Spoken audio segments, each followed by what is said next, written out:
the incoming Deputy President of the Republic of Kenya, Wycliffe Ambetsa Oparanya. Karibu sana.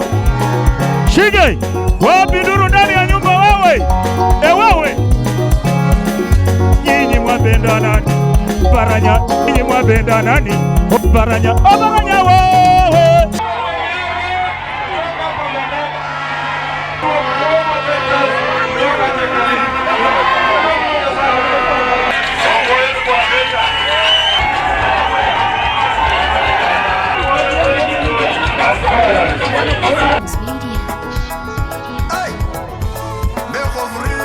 One, two, mic test.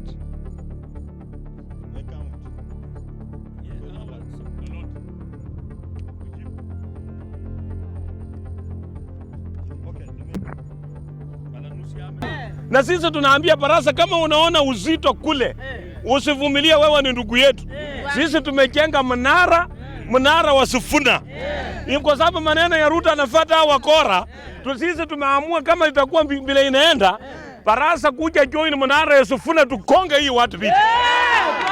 Kwa sababu Oparanya kama yeye amerudi kwa Buru, anataka atoa Barasa kwa chairman ya ODM Kakamega County. Na hiyo ilikuwa mbinu yake kutoka zamani, alikuwa anataka nabii. Ruto amesema juzi yeye mwenyewe Waluya 1.2 million vitambulisho ziko hawajashika kura. Akasema hii Waluya ni watu ya kucheza sukuti.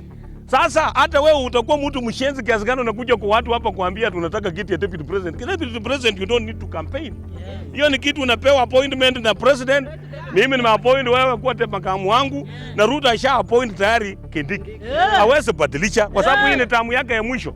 Hii ni story Oparanya anatafuta kutuenjoy ajenge jina ndio aendelee kuwa waziri. Hakuna kitu tunasema ya deputy president Kenya hii. Watu wanasema president. Kama unataka president simama na Ruto. Mwangaliane mtu kwa mtu. Lakini wacha kuja kwa nyuma anataka kuwa party leader ili kuja kunyanyasa watu wa Kakamega. Tunakwambia hiyo biashara unatengeneza hiyo. Tumekuonea 18. Na tunakwambia sisi kama watu wa Malava tunaenda kumuonyesha nyinyi hiyo maneno mliwale Lukalau itakuwa times2. Hii brokers mingi yenye naona Malava hii, hakuna mahali watakupeleka mheshimiwa rais. Unapea watu pesa, wanaenda kucheza usiku na pesa yetu, wamaacha wamama njaa, watu wanalia na wenyewe hawapatikani. Watu wenye Oparanya aliita hapa Malava, hao watu hawako watu wa ODM. Yeye aliita tu watu brokers, amekuja kuipia pesa. Hiyo mambo sisi watu wa Malava sisi tumekataa. Hao matapeli wako wa juu hawa, wakikuja hapa Malava wewe unapewa pesa.